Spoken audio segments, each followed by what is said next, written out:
Now straight. Hi, everybody. This is Jade and Carla with you. How are you guys doing today? Morning. Good morning. We're back with another Canva training for you guys. Thanks so much to everybody who checked out our training that we did last time, showing you how to make a Facebook post, just getting you introduced to some of the simple ways to navigate yourself in and around the Canva program. And this time we're back to teach you a little bit more about some basics and how to create a story.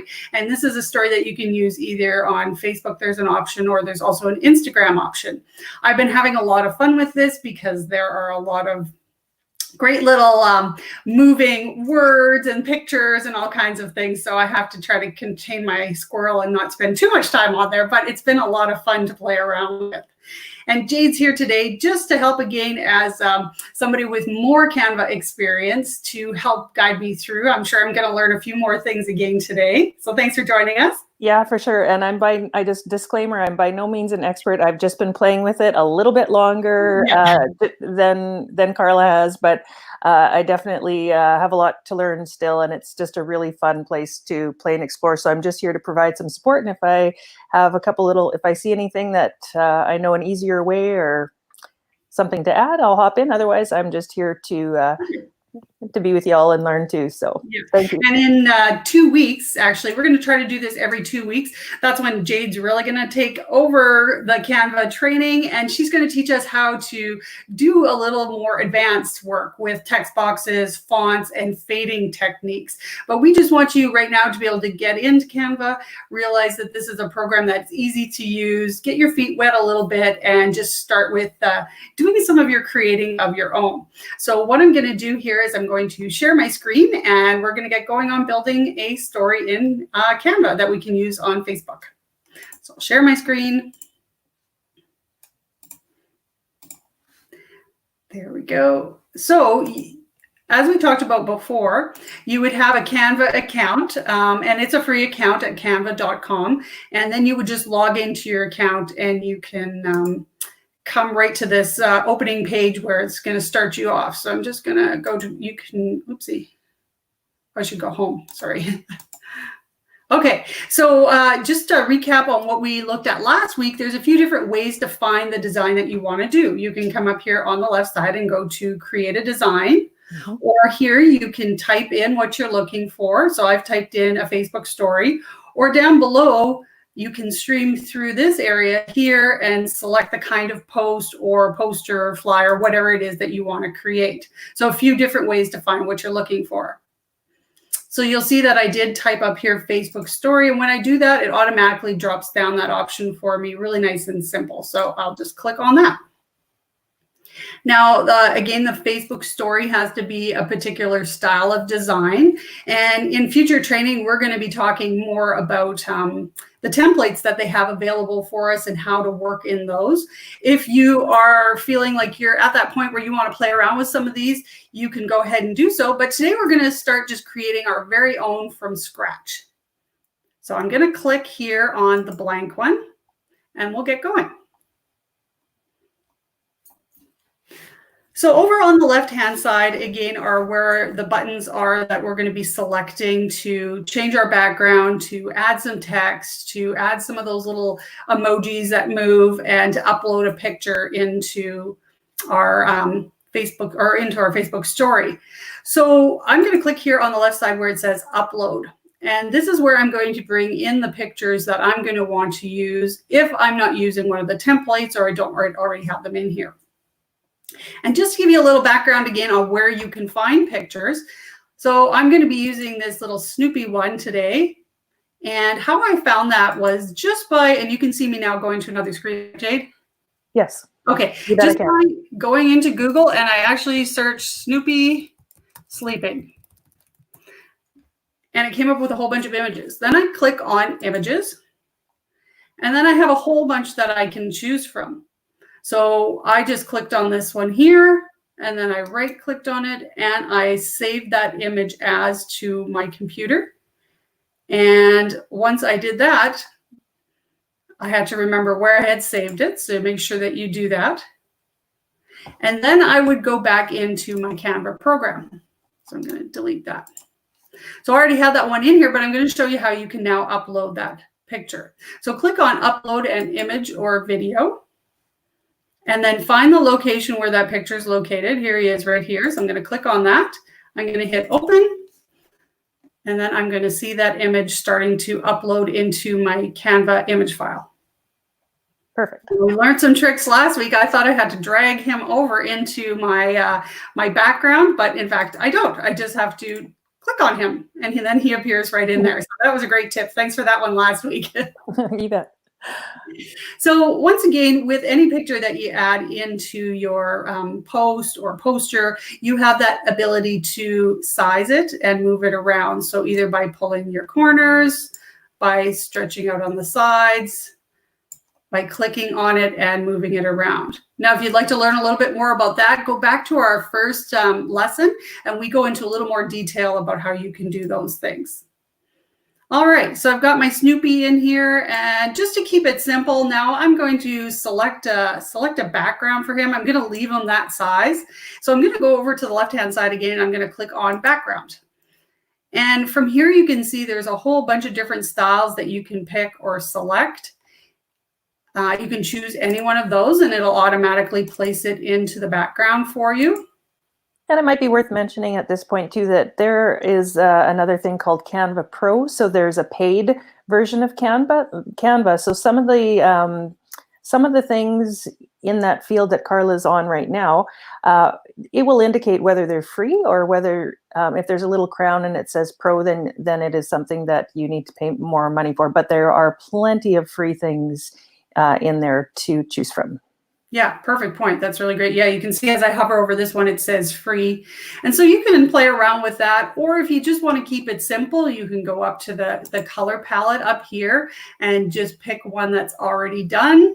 Or you can go to the end of the color palette and click on the little icon here and go to new color. And then you can play around and select the color that you want. Now, as you do that, I moved into the blue selection. You start clicking on here. It's going to upload that color automatically for you so you can find a good choice. I'm just going to pick this one. Well, maybe that's a little dark. So I'll click off there. I'm going to go back to my color. I'm going to click that one there. There we go. That's the one I'm going to choose for today. I'm a blue person, so I tend to always pick blue. I don't know. I think I picked blue last time too, didn't I? I think so, yeah. Yeah.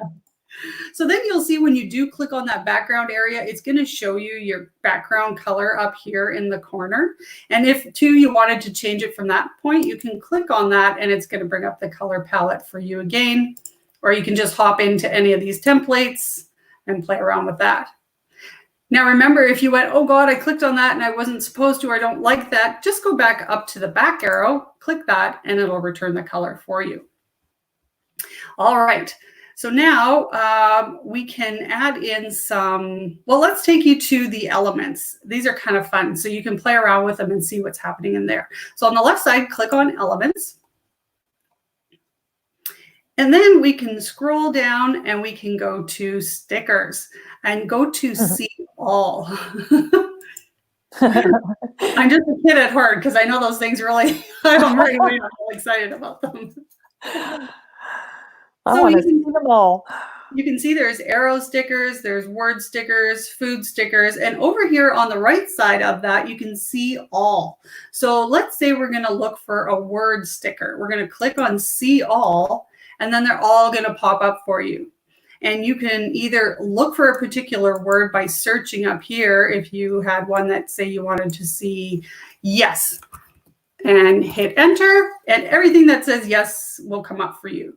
Now, these aren't all necessarily the ones that are moving for you. So when you do search, just realize that it might take you out of there. So I'm going to clear that.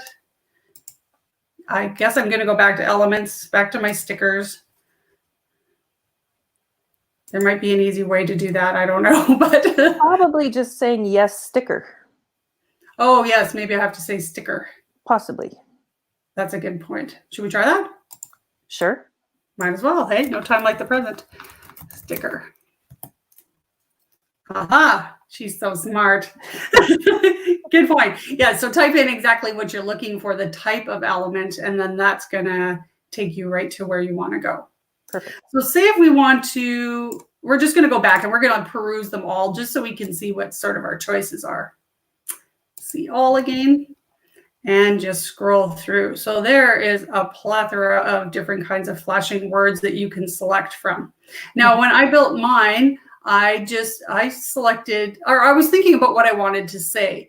And when I saw the yes, I went, oh yeah, I'm going to use that one. So again, just click on it and it'll just pop right in here. And it has the buttons in the corners, so you can size that. You can move it around as well by clicking on it and dragging it. So I put mine up here because my question that I want to create, and I'm going to go now on the left side and click on the text box. And then I'm going to select, add a little subheading. I'm going to click on that and I'm going to get that little cross arrow and I'm going to drag it up to the top. And then I'm going to ask the question, are you looking, or do you have trouble sleeping?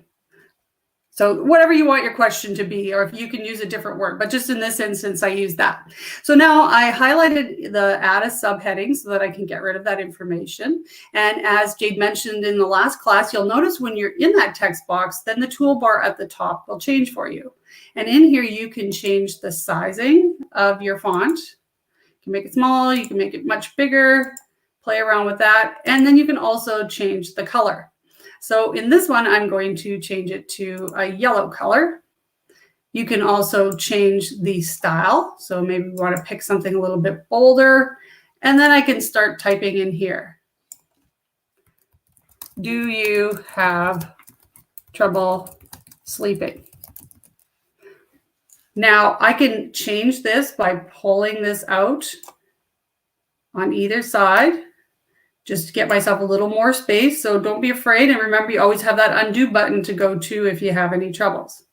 I'm going to click on that and just kind of move that up. So now when my story comes up, it's going to say, do you have trouble sleeping? And the yes is flashing there, sort of try to get their attention or whatever the case may be. And then we are going to add in some more text. So then at the bottom, I wanted to add in another text box. So I'm going to go back to add a subheading. And then I'm going to click on that and I'm going to drag it down to the bottom, kind of position it. You can see how that pink line comes up to help me center it as well. You're doing great. Now, if I don't know what I want to say here exactly, I might go, let's go back to those elements and see what other kind of flashing words that we possibly can play around with and see what we want people to do. So for me, it kind of grows its own little legs by me taking a look around and seeing. So we've got a so maybe that gets somebody questioning. Maybe you want to say, do you know of a drug-free way that can help you sleep better? And then you can put a in there, or you can go, wow, I can't believe how much better I'm sleeping. You know what I mean? So you can just totally play around with it. There's so many options, right? You can see how you can spend a lot of time in here. Yeah. So then there's also some down here. Where's the one? Oh, there's a comment below one, which is really good. And there's also a share. So I had picked, I think there was another share. So just scroll through them all and check and see. There's a thumbs up one, which is really good. There's a follow. Oh, here's the share one that I used. So I wanted to catch the attention of people saying, yes, they have trouble sleeping, or if they're thinking about somebody who has trouble sleeping, and not just to go, oh yeah, well, that's nice, but maybe share it. So if I click on the share button and it's kind of rocking there, that might catch their attention a little bit too. So what I did is I just kind of made it a little smaller and I dragged it down here just as a little reminder of what they could do.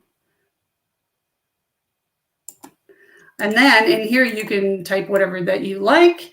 And if you're not sure what to say about the product, here's another great tip that I use too, is I will go into my shopping cart. So I'll go to my website. I'll hop into my shopping cart. I want to know about the patches right now, so you can pick whichever one you want, whatever the product is that you're talking about. and I will click on that product and go into description. So I'm like, okay, how do I really talk about this? What do I want to say about this certain product? Well, it's the neural path to better sleep. Oh yeah, that sounds like a catchy thing. I'm gonna use that. Or you can copy one of these different things in here. So I'm always using the description to help me with the best way to describe what the products are. So now that I'm talking, not thinking, there we go. Neural path to better sleep. So let's write that in there. That's a great tip, Carla, because we don't have to reinvent the wheel. There's so much of the work has been done, and it's a great comment there to use the resources that we have available to us, for sure. Exactly. And, for some of us too, when we're not terribly familiar with the product, I use my shopping cart as a learning tool all the time to go in and learn what the differences are, the nuances. Or if somebody asks me, hey, well, what's the difference between the two? I'll just go in and copy whatever I need out of my cart, and I can email that to them. I can send it to them in Messenger or whatever the case may be. So yeah, great way to learn the language. Absolutely. And learn, yeah. Now, two things I could have done here is that I did create a secondary text box at the bottom, but if I wanted the exact same font and the sizing, what I could have done is made a copy of this. So I would click on it and I would hit copy, and then I click on it again, right, to hit paste, and it would make me a second box with the sizing, the font, the color, everything that I needed. So now that I'm down here, I'm thinking, yeah, maybe I'll do that, right? So I'm going to, sorry to confuse you guys, but you can see how it's kind of a creative process and things change and evolve as you're going along with it. So what I'm going to do is just copy what I wrote here. I'm going to cut that out of there. I'm going to click on here. I'm going to delete. Oh, it's going to make me paste it. Well, that gets a little confusing. If you click in that cell, did you want to delete that cell? Yes, I do, but because I was pasting. That's okay. If you want to just click in the cell, the cell that you want to delete, is it still there? It is. Oh, no, it's not. I don't see it. Looks like it's gone. Okay. So I'll just keep moving this one down.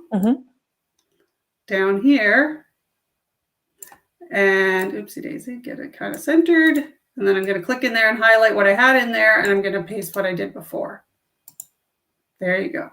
Neural path to better sleep. Great. So just that simple. I'm now going to go, oh, you know what? I think I want that share button right in the middle. And then it can just be something as cute and simple as that. I picked Snoopy and Woodstock because they're such a familiar character and they're so cute, and we're so used to seeing him sleeping so well all the time that I thought that would connect with people. And then it just gave me a chance to play around with a little bit of the stickers. And you can see when you go in here that there is so many options that you can play around with. It's really limitless. But at the same time, with our stories, we don't want too much information in them either, because it is just a short little period of time that we actually get to view them. That's the other thing to consider when you are making a story, that it should be eye-catching and shouldn't take too much time for people to get the gist. That's for sure. Did you want to try something, Carla, with the text? Sure. Okay, if you want to click into either of the text boxes. Okay. Okay, and the toolbar that shows up, if you, let's explore what's over on the right-hand side where it says position. Okay. Yeah. So there's one. Okay, and then what does the button beside position do, please? It's like a little roller. Okay, that one's new to me. Okay, and if you go over next to the trash can. Next to the trash, oopsie. Click back in the box, go to the duplicate. Yeah, duplicate. Can you click on duplicate? Yes. Yes. So this is another way to give yourself another text box that is exactly the same, and then drag it somewhere else, maybe just saving the step of the copy and paste. Yes. To just use that one. So you just hit that button, it'll pop up with an exact copy of what you've got, and then you can place that wherever you want. Then you can delete that text, as Carla did, and paste in whatever you want pasted into that spot. That's right. And so now that I have done this, at this point, I don't need it, but that would have been a way quicker way of getting to where I was going. I'm just going to hit undo, and then it's gone off of here. But great tip. Thank you for sharing that. Yeah, for sure. So now at this point, if I feel satisfied with my story being completed, this is how I'd like it to look. And when you do upload this into Facebook, the little yes will be moving and the share will be moving as well. You can go over here to this drop-down arrow and click on it. And we're going to download it. Now it'll show up as a video beta. And if you go over on the far right, you can click on there again and you can decide if you want to save it as something else. But this has been working for me to save it as this MP4 and allows me to upload it back into Facebook. So I'm going to click on that and then I'm going to hit download. Now it's preparing my design for me. So just give it that time to do so. Depending on your style of a system, it may ask you where you want to save it. Mine saves it automatically to my folder. Just be aware of where it's going so that you're able to find it when you want to go place it into your Facebook. Excellent. Now from here, I'll show you where it is in my file just so that you guys can see. It will be right here for me. So I can open that up. It's a little video. It's not, my computer's not going to show me how to do that. But when I go into my Facebook account and I want to upload it as a video into my story, I would just click on this and follow the process through Facebook and it would be uploaded. You can play around with that even further. With your stories, I know that my phone offers me more capabilities than my laptop does. It allows me to insert music, and you can add more language at that time too when you're customizing your story in that particular program that you're using. But this just gives you some idea of how to get a picture in here, play around with some of the word stickers, change your background, and create an interesting little interactive eye-catching story. Did you have any other tips to add today, Jade? Well, Carla, I think the only tip that I might have to add would be to set a timer for yourself, because it is really easy to get lost in the fun of creating in Canva. That's a really great point. You're so right with that, because I know I get playing around with all those stickers and I really just have to commit to go, okay, that's good. We're going to use that one today and tomorrow I'll make something new. So really good tip. So yes, again, we're going to be back in 2 weeks' time, and Jade's really going to take over the sharing of information, and we're going to dive a little deeper into text boxes, font, and fading techniques. And then in the future, we will talk more about some of the templates that are available. We'll look at doing some collages, different things like that, just to get you more familiar with ways that you can create your own posts and stories and pictures and things to share, whether it be for your Vox Life business or outside of your Vox Life business, because it sure comes in handy. As you were saying, you made some great invitations and you've used it for many things. Yeah, and I'll also provide some tips of where to go for images if you don't have images or you don't find what you're looking for in Canva. There are some copyright things to be aware of, but there are also sources of free images that you can access and upload into Canva with no problem. So. Ooh, I'm excited to hear about that, because I'm always just Google searching images. So it would be nice to know where you could, and because you really want to be careful about the quality too. Yeah. That's the one thing. Always check it out before you post, just to make sure that that clarity is there and you have the best visual copy, because you want it to look as professional as possible. That's right. So if you guys don't already have a Canva account, remember you can go to canva.com and sign up for a free account and get playing around in there on your own. So thanks again for joining me today, Jade. Thanks you guys for tuning in, and I hope you guys find this helpful. We'll catch you back here in a couple of weeks. It was my pleasure. Good luck, everybody. Have fun. Talk to you soon.